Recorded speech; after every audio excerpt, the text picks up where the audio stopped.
Hi friends, నేను మీ ఇమ్రాన్ని. మరి ఈ వీడియోలో మనము గ్రాండ్ టెస్ట్ 4కి సంబంధించిన క్వశ్చన్స్ ఏంటి మరియు ఆన్సర్స్ ఏంటి అనేది చెక్ చేసుకుందాము. ముందుగా సిలబస్. యాక్చువల్గా ఇది 19వ తారీఖున అని చెప్పి ఇక్కడ డేట్ ఇచ్చాను, కానీ 20న జరుపుకున్న ఎగ్జామ్. సో 20వ తారీఖున జరుపుకున్న ఎగ్జామ్ ग्रैंड टेस्ट 4. सीखने के सिद्धांत लो शास्त्रीय सशर्त सिद्धांत तथा व्यवहारिक प्रावधान क्रिया प्रसूत सिद्धांत అని చెప్పి రెండు సిద్ధాంతాల మీద సైకాలజీలో టాపిక్ తీసుకున్నాను. అట్లానే పాఠ్యక్రమ్ తథా పాఠ్యపుస్తక మెథడాలజీ టాపిక్ అండి. అట్లానే సమాస సంధి ఉపసర్గ అనే కంటెంట్ గ్రామర్ టాపిక్ని తీసుకోవడం అనేది జరిగింది. మరి దీనికి సంబంధించిన బిట్స్ ఏ రకంగా ఉన్నాయి, వాటికి సంబంధించిన ఆన్సర్స్ ఏంటో చూద్దాము. निम्नलिखित में से कौन सा भावात्मक क्षेत्र से संबंधित है. అంటే భావాత్మక క్షేత్రతో సంబంధించిన అంశం ఏది అంటే ఇందులో శీల స్థాపన అనేది భావాత్మక రంగానికి సంబంధించింది అని చెప్పి మనము చూస్తాము. ఇది సైకాలజీలోనూ వస్తుంది, మెథడాలజీలో కూడా వస్తుంది. విశ్లేషణ సంశ్లేషణ ఏమో జ్ఞాన రంగానికి సంబంధించింది, లక్షణ వర్ణన ఏమో క్రియారంగానికి సంబంధించింది. సో శీలస్థాన్. నెక్స్ట్, स्किनर द्वारा प्रस्तावित सुदृढ़ीकरण के प्रकारों में से एक है. స్కిన్నర్ సూచించిన సుదృఢీకరణ అంటే ఏవైతే మనకి స్కిన్నర్ థియరీలో వచ్చిన, ఏవైతే మనము స్కిన్నర్ థియరీలో చదివిన అంశాలు ఉన్నాయో వాటిలో ఒకటి ఇక్కడ ప్రజెంటేషన్ చేయబడడం అనేది జరిగింది. అదేంటి అంటే చూడండి, ఆత్మసుదృఢీకరణ స్కిన్నర్కి సంబంధించింది కాదు, ప్రత్యక్ష కానీ అప్రత్యక్ష కానీ కాదు. స్కిన్నర్కి సంబంధించింది నిరంతర సుదృఢీకరణ అంటే మనం ఇచ్చే బూస్టింగ్ అన్నమాట. స్టిమ్యులస్ అంటాం చూసారా, నిరంతర భాగాలుగా సమయానికి అని చెప్పి, కాలాన్ని బట్టి అని చెప్పి ఇక్కడ స్కిన్నర్ థియరీలో ఒక 4 టైప్స్ ఆఫ్ ఉన్నాయి. అందులో నిరంతర అయితే ఉంది, రిమైనింగ్ ఆత్మ प्रत्यक्ष అనేవి లేవు.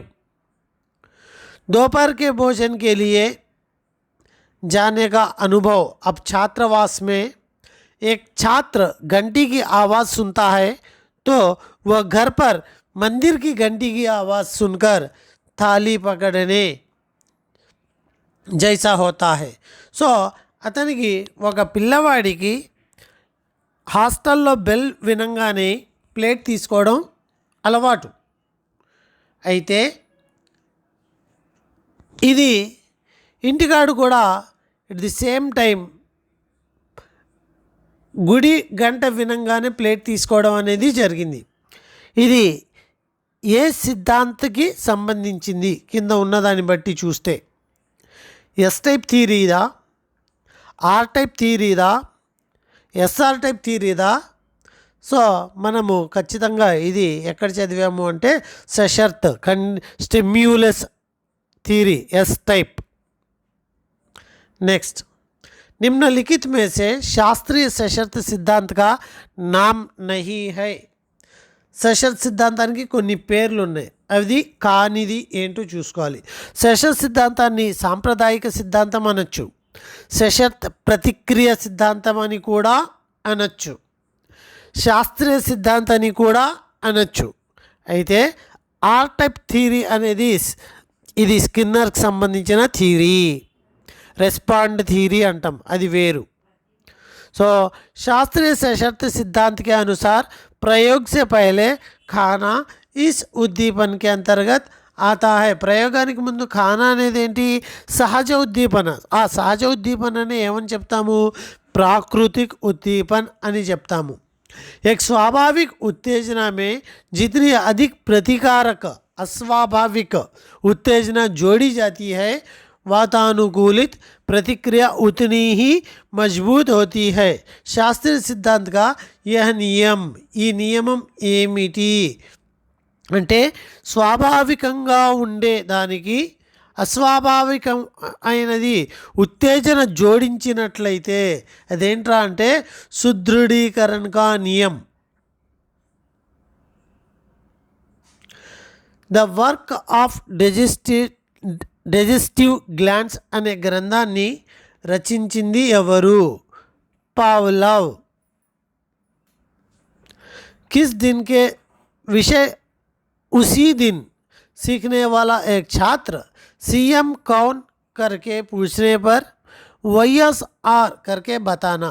శాస్త్రీయ సశర్త సిద్ధాంత का यह నియమం పహచానియే।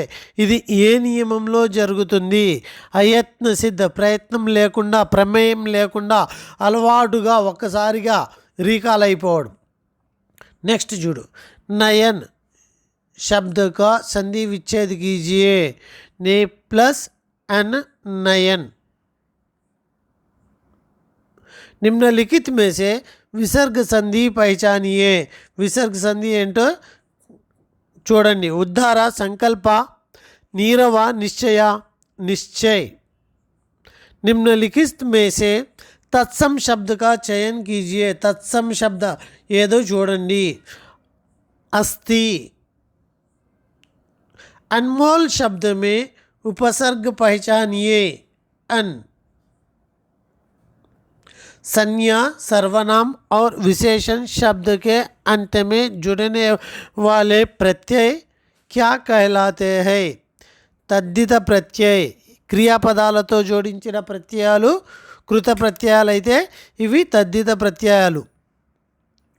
लिखावट शब्द में प्रत्यय क्या है? आवट। कृत प्रत्यय के कितने प्रकार है? 5 प्रकार है। प्रतिदिन शब्द का समास पहचानिए। प्रतिदिन अव्ययी भाव समास। निम्नलिखित में से कर्मधारय समास का चयन कीजिए। कनकलता। जिस सामासिक शब्द का पहला पद संख्यावाचक विशेषण होता है वे कहलाते हैं द्विगु समास। जिस सामासिक शब्द के दोनों पद प्रधान हो और विग्रह करने पर और अथवा या एवं समुच्चय बोधक लगता है वे समास है द्वंद्व समास। निम्नलिखित शब्दों में से द्वंद्व समास नहीं है। नीलकमल। यह वह दौड़ का मैदान है जिस पर विद्यार्थीगण दौड़ते हैं ताकि शिक्षा के उद्देश्य को प्राप्त किया जा सके।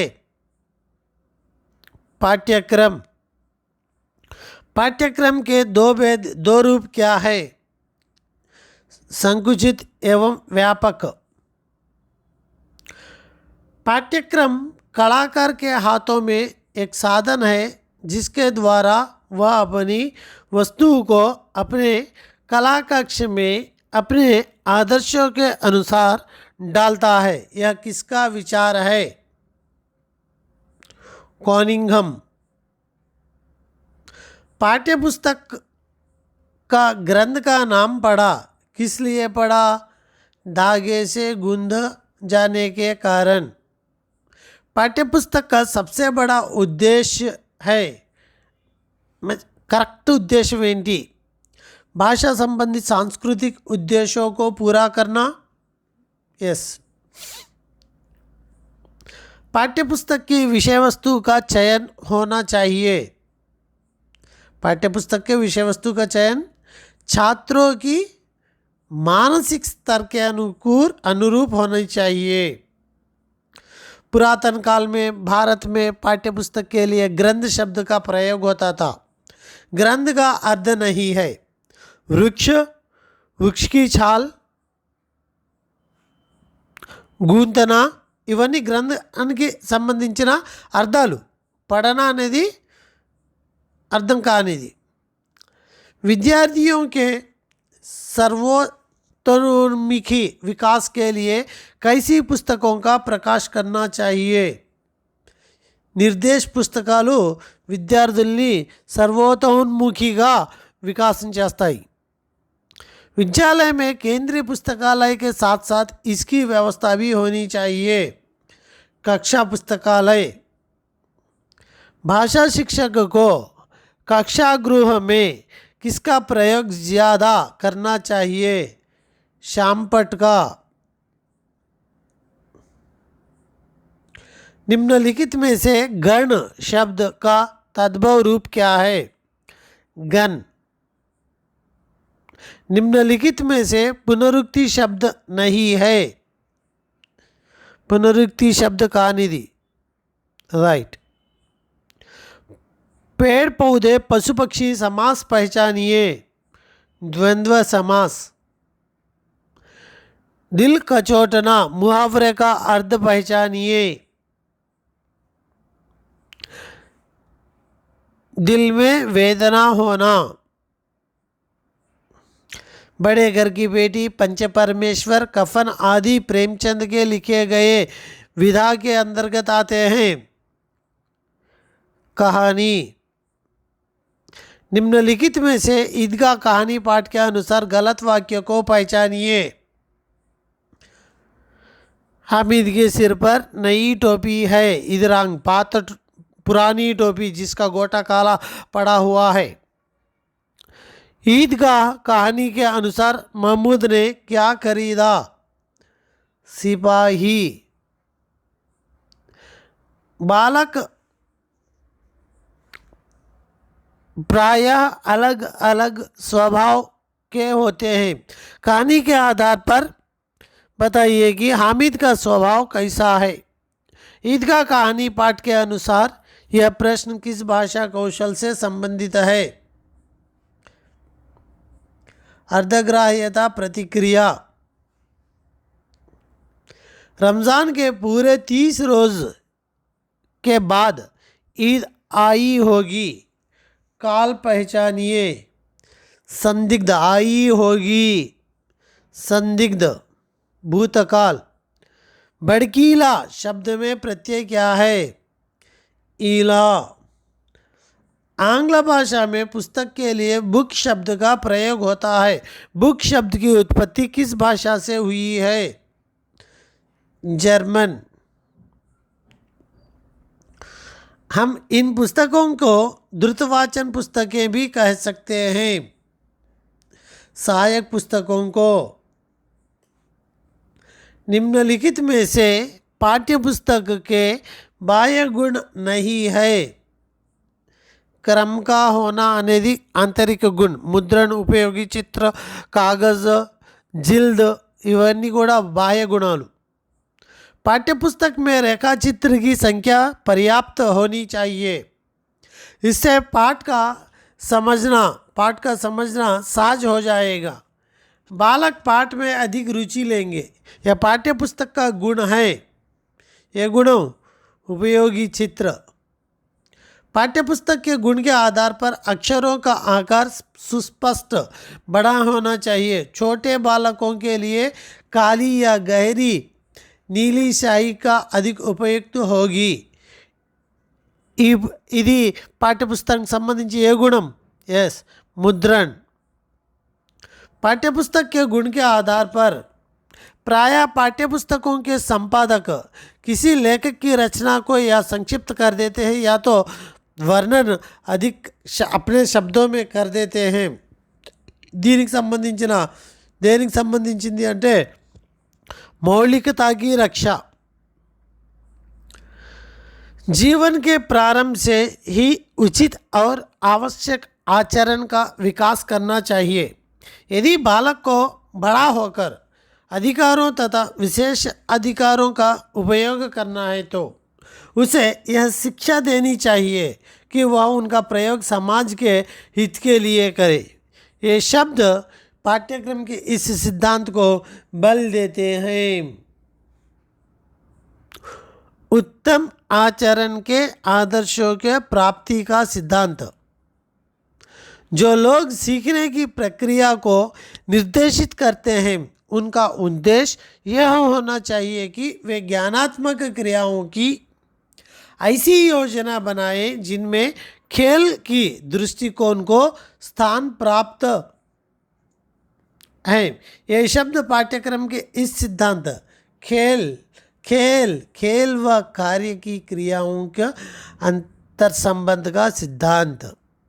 पाठ्यक्रम में जिन विषयों को स्थान दिया जाए उनका वास्तविक जीवन से संबंध होना चाहिए। ऐसे विषयों का अध्ययन करके ही बालक जीवन में प्रवेश करने के बाद सफलता प्राप्त कर सकेंगे। जीवन से संबंधित होना अंते कदा, राइट। नेक्स्ट, छात्र विद्यालय की उन बहुमुखी क्रियाओं से प्राप्त करता है जो कक्षा, पुस्तकालय, कर्मशाला, प्रयोगशाला और खेल के मैदान में तथा शिक्षकों एवं छात्रों के